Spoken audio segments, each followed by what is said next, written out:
Life seemed perfect for Elizabeth Mitchell.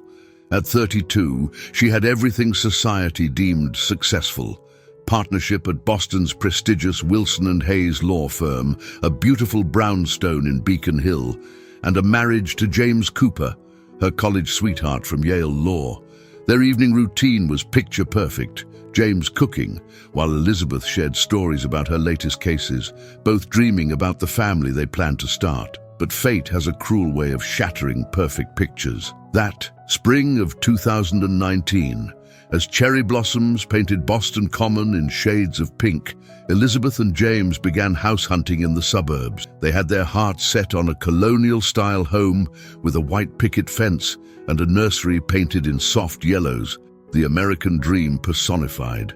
Little did they know that their dreams would soon spiral into a nightmare that would test the very limits of love, truth, and forgiveness. The vintage watch James always wore, a Cooper family heirloom, ticked away the precious moments of their last peaceful days together. Its steady rhythm, like a heartbeat, would soon become both a haunting reminder and an unexpected key to unraveling the greatest mystery of Elizabeth's life.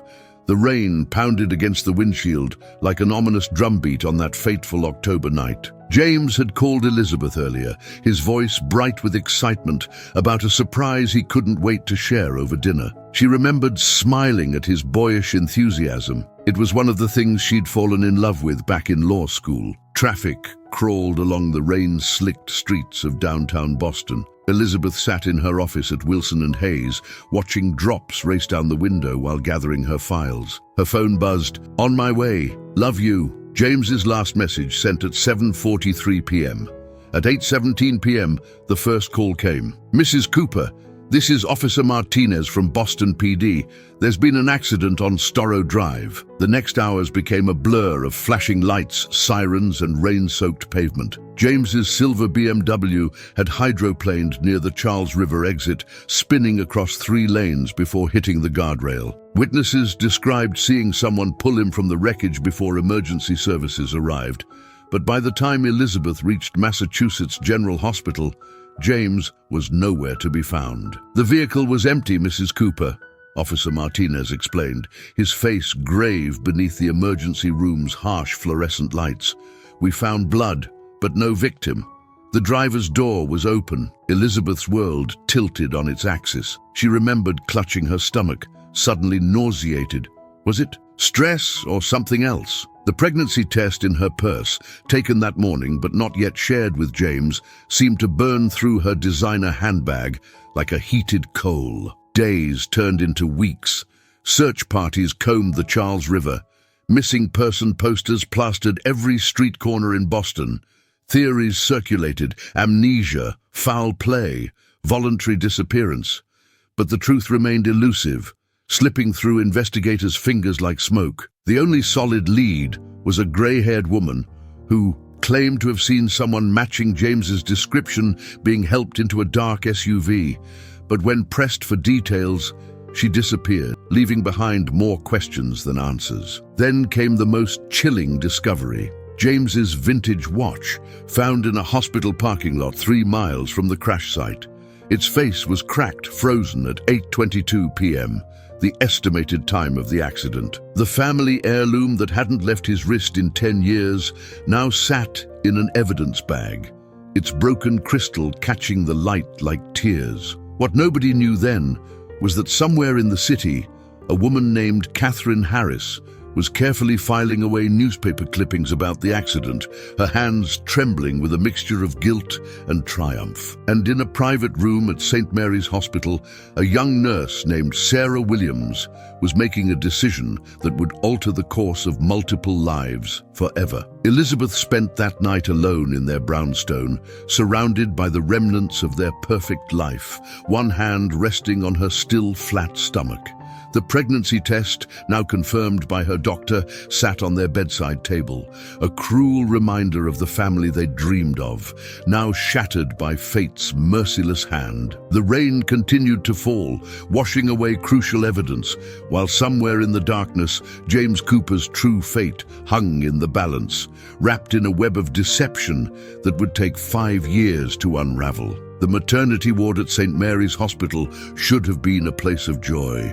Instead, for Elizabeth, it became the epicenter of her second nightmare. 7 months had passed since James's disappearance, her growing belly the only light in her darkness, until that stormy March evening when everything changed again. Labor came early, triggered by stress and high blood pressure. Elizabeth arrived alone, clutching her hospital bag in one hand and James's watch in the other, her last tangible connection to him. The fluorescent lights buzzed overhead as Nurse Sarah Williams wheeled her through corridors that seemed to stretch endlessly. "Your baby's heartbeat is irregular," Sarah had announced, her face masked with practiced concern. "We need to prepare for an emergency C-section." The next hours were a blur of white coats, surgical masks, and the sharp scent of antiseptic. Elizabeth remembered the cold operating room, the metallic taste of fear in her mouth, and a woman's voice, not Sarah's, whispering, "Everything's going according to plan." But in her medication-induced haze, she couldn't be sure if she'd imagined it. When she awoke, the words hit her like physical blows. "We did everything we could, stillborn. Complications during delivery." Sarah's voice cracked with emotion, but her eyes never quite met Elizabeth's. A death certificate appeared, was signed, disappeared. No one offered to let her hold her baby boy one last time. "It's better this way," Sarah had murmured, adjusting Elizabeth's morphine drip. Some memories are too painful to carry, but there were inconsistencies. A night shift nurse mentioned hearing a baby's cries from the restricted wing. A janitor spoke of seeing a woman in expensive clothes carrying a newborn through the service exit. When Elizabeth, still groggy from medication, demanded answers, records vanished. Staff members were transferred. The hospital administrator suggested grief counseling, his tone carefully balanced between sympathy and warning. In her hospital room, Elizabeth's legal mind tried to pierce through the fog of pain and medication. Something felt wrong. The timing of shift changes, the missing documentation, the way Sarah's hands shook when checking vitals, like someone carrying a weight far heavier than medical instruments. But proof remained elusive. The funeral home had no record of receiving her son's body. The death certificate, when she finally obtained a copy, bore a signature she would later learn was forged.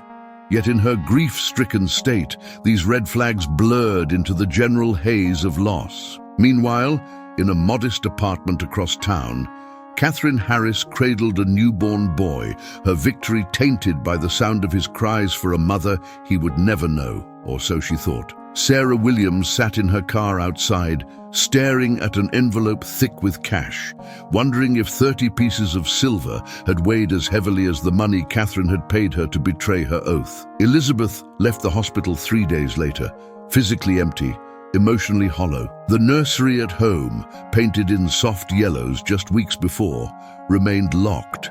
Inside her dresser drawer, a tiny blue onesie and James's cracked watch lay side by side, monuments to the family that almost was. She threw herself into her work, becoming the youngest managing partner in her firm's history. Colleagues whispered about her transformation, the warm, smiling woman replaced by an ice queen who worked 18-hour days and never took vacation. They didn't know that every time she closed her eyes, she heard phantom baby cries echoing through hospital corridors. What Elizabeth couldn't know then was that fate had not finished with her story. In 5 years' time, a young man selling flowers would wear a watch identical to James's, and the careful house of lies built by Catherine Harris would begin to crumble, one truth at a time. 5 years of empty routines had hardened Elizabeth Mitchell into someone her younger self wouldn't recognize. That spring morning seemed no different as she walked through Boston Common, her heels clicking against the pavement, until fate intervened in the form of a small flower stand. The young vendor couldn't have been more than 20, with dark hair that curled slightly at the temples, just like James's. But it was the glint of metal on his wrist that stopped Elizabeth mid-stride. There, partially hidden under his sleeve, sat a watch identical to the family heirloom she'd kept locked away for 5 years. $3 for the roses, he said, smiling. Michael, according to his name tag. Something in his eyes, the way they crinkled at the corners, sent a jolt through Elizabeth's carefully constructed walls. "That watch," she managed, her lawyer's composure cracking. "Where did you get it?" Michael's smile faltered. "It was a gift. From my mum. Well, my adoptive mum." He touched the timepiece protectively. "She said it belonged to someone special." Behind them, a grey-haired woman appeared from the nearby coffee shop, her face draining of color at the sight of Elizabeth. Catherine Harris had spent 5 years orchestrating the perfect lie, but in one chance moment, her carefully constructed world began to unravel. Elizabeth purchased the roses with trembling hands, her mind racing. The watch, the timing, the boy's age, his familiar features, it couldn't be coincidence. As she walked away, she heard Catherine's urgent whispers to Michael and knew with sudden clarity that her greatest loss might also have been her greatest deception. That evening, alone in her office, Elizabeth opened her desk drawer and placed her dead husband's broken watch beside a photograph of Michael's. They were identical, down to the distinctive scratch on the crown, a mark James had made in law school the day he'd proposed. The real question wasn't whether there was a connection. The question was, how many lives had been destroyed to keep it hidden? Elizabeth hadn't become Boston's top litigator by ignoring her instincts. The morning after encountering Michael, she pulled every string at her disposal. Hospital records, adoption papers, employee files. Her investigation left no stone unturned. Sarah Williams had vanished from St. Mary's Hospital 5 years ago, leaving on the same day Elizabeth was discharged. But a junior nurse, guilt-ridden after years of silence, finally spoke. Sarah took a huge payout, something about a private patient, Catherine Harris. She'd been obsessed with a lawyer who died in an accident. The pieces started falling into place. Catherine Harris's name appeared in James's old case files, a pro bono divorce case he'd handled before his accident. Her psychiatric records revealed a disturbing pattern: multiple restraining orders, stalking allegations, and an incident at Yale that had been quietly buried. Mrs. Harris volunteered at the hospital, the nurse continued, hands shaking as she handed Elizabeth a yellowed envelope. "She had access to the maternity ward the night your son was born. I saw her talking to Sarah. Money changed hands." Inside the envelope, Elizabeth found a photograph that stopped her heart. Catherine, 20 years younger, standing beside James at a law school function.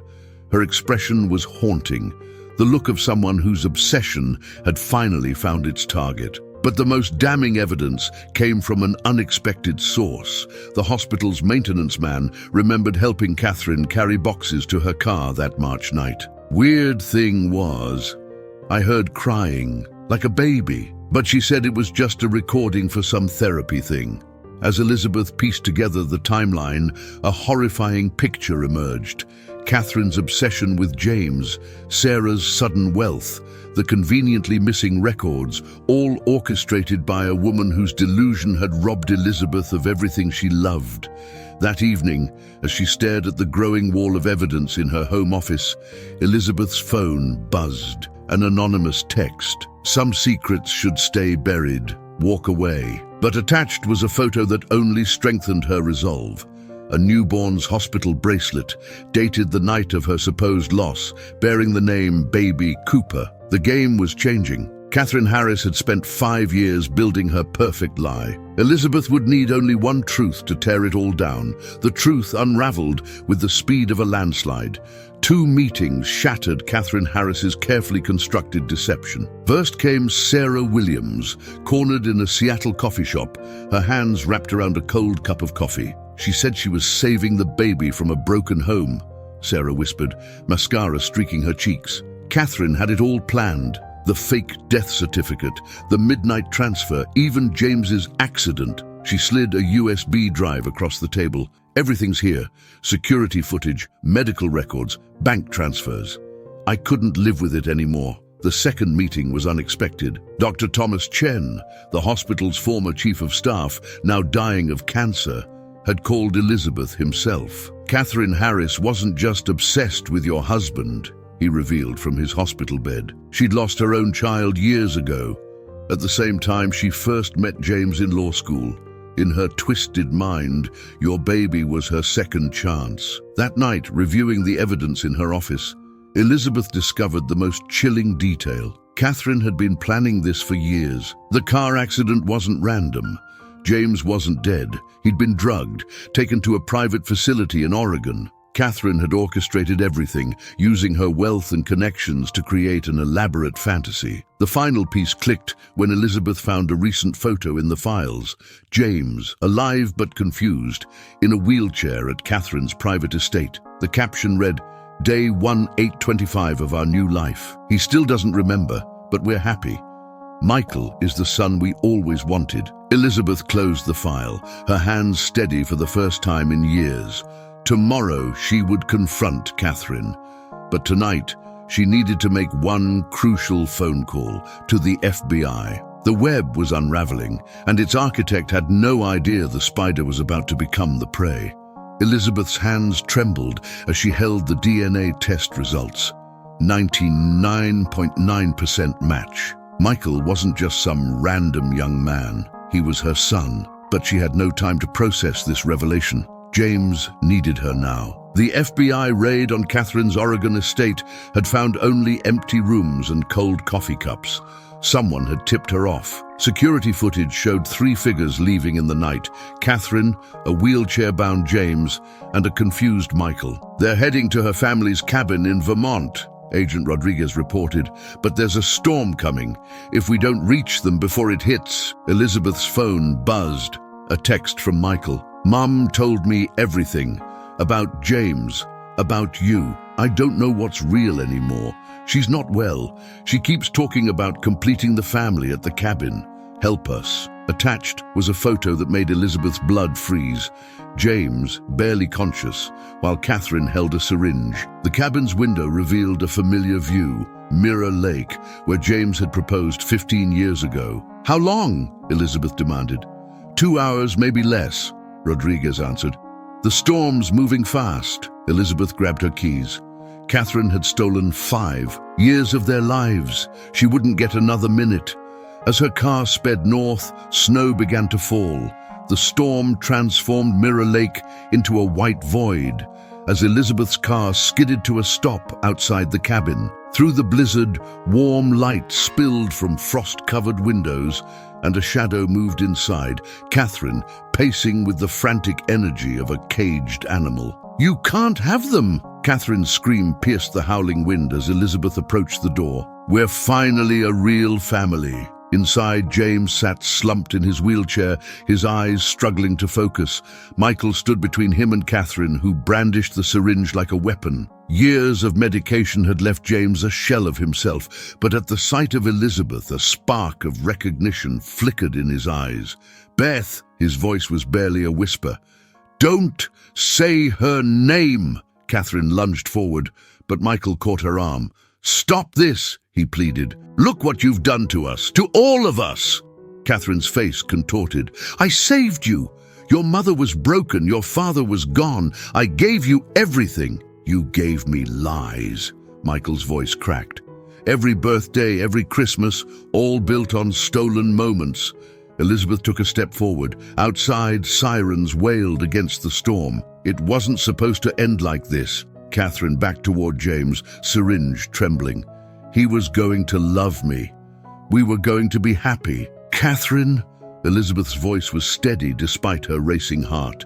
"The night you took my son, was it worth it? All these years of running, hiding, living in fear." Something broke in Catherine's eyes. The syringe clattered to the floor. Behind her, James slowly raised his hand, touching the watch on his wrist, the twin of the one Michael wore. "I just wanted..." Catherine collapsed to her knees as FBI agents burst through the door. "I just wanted what you had." As agents led Catherine away, snow swirling in their wake, 3 broken pieces of a family stood in the wreckage of her obsession. Michael stepped forward, taking both Elizabeth's and James's hands. "Dad," he said, the word foreign yet familiar on his tongue.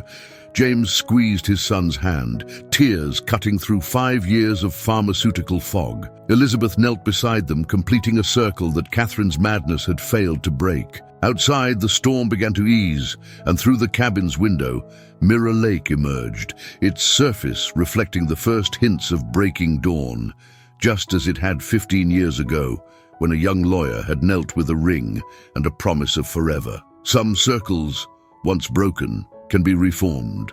Some promises, though delayed, find their way home. The halls of McLean Psychiatric Hospital were a far cry from Catherine's carefully curated world. 6 months after the confrontation at Mirror Lake, she sat across from Michael, her hands fidgeting with a tissue. This would be their final meeting before her transfer to a federal facility. "I spent years creating the perfect family," Catherine whispered, aged decades by her imprisonment, "but I never understood what family really meant until I lost the one I stole." Michael studied the woman who had raised him with lies and love, an impossible mixture that had shaped his life. "I didn't come for closure," he said quietly.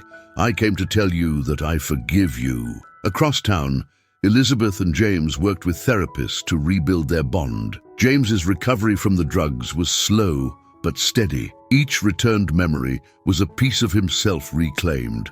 Their first date, their wedding, the day they learned about Elizabeth's pregnancy. "Sometimes I catch myself checking if this is real," James admitted during one of their sessions. His hand found Elizabeth's, their matching wedding rings, new ones chosen together, catching the light. 5 years of fog, and now everything is so sharp, so clear. Elizabeth watched as Michael entered their home that evening, returning from his visit with Catherine.